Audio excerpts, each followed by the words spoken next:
Once upon a time, there was a man named Israel who lived in a small village in the mountains. Israel was known for his quick temper and his tendency to get into fights with anyone who crossed him. He was feared and avoided by many in the village, and his reputation as a troublemaker was well known. One day, Israel decided to visit a nearby monastery to seek guidance from the wise monks who lived there. He hoped that they could help him find a way to control his anger and become a better man. When he arrived at the monastery, Israel was greeted by a kind monk who listened patiently to his story. The monk told Israel that he could help him, but that it would require a great deal of effort and dedication on his part. The monk instructed Israel to spend the next month living in a small hut in the woods, where he would be completely alone with his thoughts. During this time, Israel was to meditate and reflect on his life, his actions, and his relationships with others. At first, Israel was skeptical of this plan.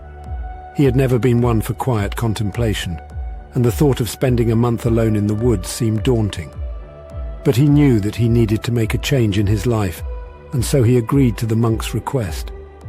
For the first few days, Israel struggled to quiet his mind and focus on his meditation.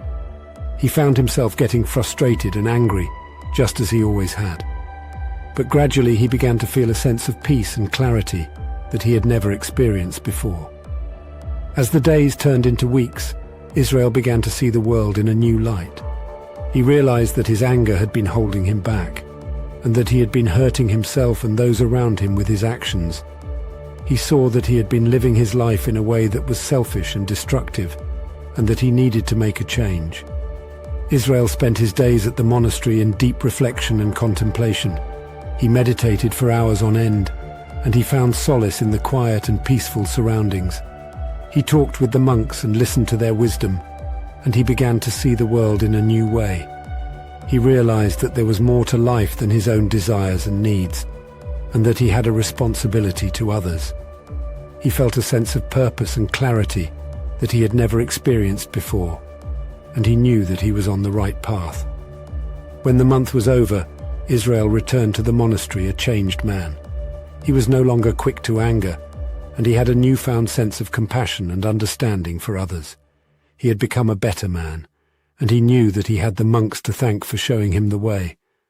From that day forward, Israel lived his life with a sense of purpose and meaning. He used his newfound wisdom to help others, and he became a respected member of the village.